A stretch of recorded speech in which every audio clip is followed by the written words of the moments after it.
जय माता दी दोस्तों, राधे राधे।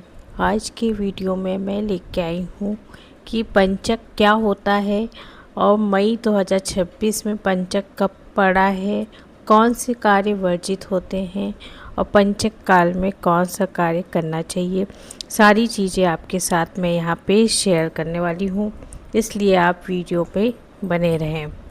देखिए, जो पंचक हैं, ज्योतिष शास्त्र के अनुसार जो पंचक माने जाते हैं, मुख्यतः सप्ताह दिन जो शुरू होता है अलग अलग नामों से जाने जाते हैं और अलग अलग प्रभाव पड़ता है।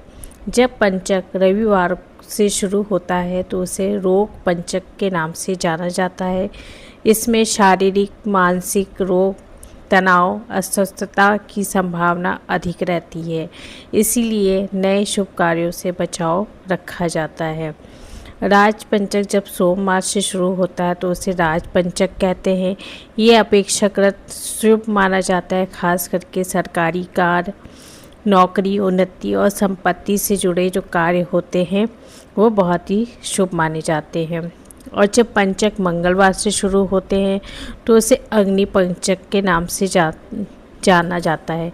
इसमें आग से जुड़ी हुई दुर्घटनाएं, आग लगने, दुकान, मशीन, वाहन जलने जैसी आशंका बताई जाती है। इसलिए निर्माण, गैर जरूरी यांत्रिक जो कार्य होते हैं उनसे बचाव रखने की सलाह दी जाती है। और जब पंचक बुधवार से शुरू होते हैं, इसे काल या कुल्म पंचक के नाम से जाना जाता है। इसमें आर्थिक नुकसान, चोरी, धोखाधड़ी या भूमि जमीन से जुड़े विवाद आदि की आशंका अधिक बताई जाती है। इसलिए निवेश या जमीन खरीदी जैसे बड़े निर्णय टालने की सलाह दी जाती है। और जब पंचक शुक्रवार से शुरू होता है उसे उद्वार पंचक कहते हैं। इसे विशेष रूप से राहत, उद्धार करना, मतलब दुख संकट में फंसे लोगों की मदद करना, दान पुण्य, शांति पूजन आदि के लिए बहुत ही लाभदायक माना जाता है। लेकिन शादी जैसे जो मांगलिक कार्य होते हैं उसमें सावधानी रखने की आवश्यकता होती है। इन सब पंचकों का जो मूल आधार होता है वही 5 नक्षत्र धनिष्ठा, शतभिषा, पूर्वा भाद्रपद, उत्तरा भाद्रपद और रेवती। जब चंद्र इनमें से किसी पर होता है तब पंचक लगता है। योग पंचक अलग अलग से योग संयोग के नाम से जानता है, जैसे कि सर्वार्थ सिद्धि योग, आनंद योग आदि जो पंचक के दौरान बनता है। जबकि पंचक सप्ताह के दिन के अनुसार विभाजित किए जाते हैं, अलग अलग नाम से पहचाने जाते हैं।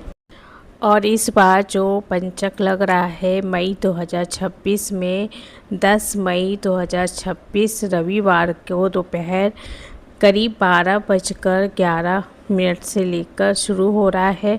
पंचक की अवधि मई 2026 में मतलब दोपहर 12 बजे से शुरू होकर समाप्ति जो होगी 14 मई गुरुवार की रात 10:34 पे मतलब ख़त्म होगा।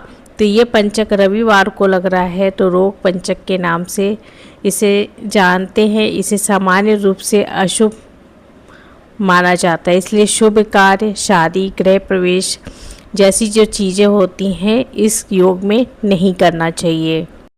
अब बात कर लेते हैं पंचक में कौन से कार्य करना शुभ होता है। देखिए, घर या मंदिर में जो नियमित पूजा पाठ, आरती, मंत्र जाप जो आप करते हैं सामान्य रूप से पंचक काल में किया जाता है, इसमें कोई दोष नहीं माना जाता। व्रत कर रहे हैं, उपवास रख रहे हैं, जैसे मासिक शिवरात्रि हो गई, एकादशी, प्रदोष व्रत हो गया, हनुमान जयंती आदि व्रत जो पहले से आप करते आ रहे हैं उन्हें भी पंचक में रखा जाता है। इन पर पंचक का विशेष दोष नहीं लगता। अन्न, वस्त्र, फल, धन, तेल आदि का दान, गरीब जरूरतमंदों की सहायता करना, सामाजिक मंदिर सेवा करने से शुभ माना जाता है। इस दौरान आप ये सारे कार्य कर सकते हैं।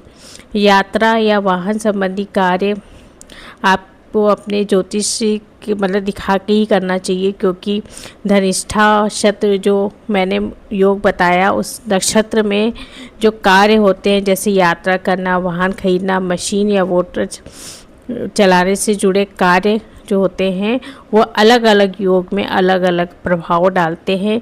इसलिए कोशिश करिए कि इन समय ये सारी चीज़ें ना खरीदें।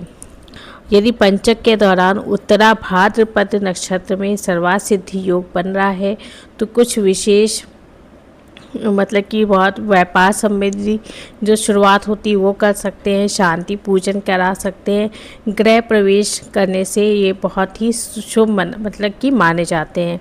जब पंचक सोमवार से शुरू होकर इसे राज पंचक कहते हैं, तो इसमें आप वाहन खरीद सकते हैं, भूमि पूजन या पेड़ वगैरह लगा सकते हैं।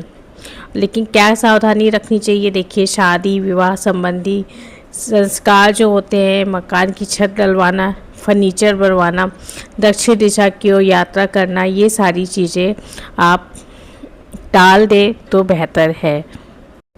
दोस्तों ये पंचक के बारे में था। वीडियो पसंद आया तो चैनल को सब्सक्राइब कर लीजिएगा। धन्यवाद।